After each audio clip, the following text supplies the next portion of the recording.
what is up everyone? Welcome back to our YouTube channel. So for today's video, I'm going to teach you how to add location on Fresha. So first, you may want to head over to fresha.com and of course, make sure that you're logged into your account. Next, in the left panel, click on the settings icon, then click on business setup. So from the business setup panel, click on locations.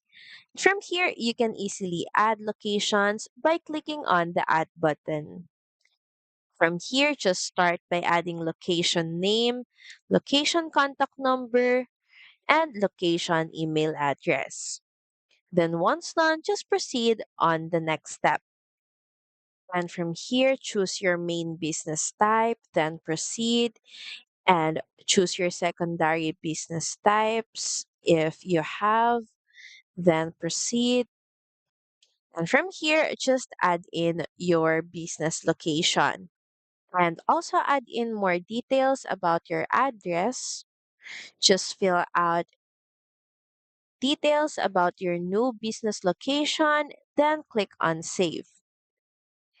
And next, if you scroll down, you can also drag the map so the pin matches the exact location of your business location. Then once done, proceed to the next step. Also customize your opening hours. Then once done, finalize everything by clicking on save. So that's pretty much it. Thank you very much for watching this video. I hope that you find this video helpful. And if you do, please don't forget to like, share, and subscribe to the channel.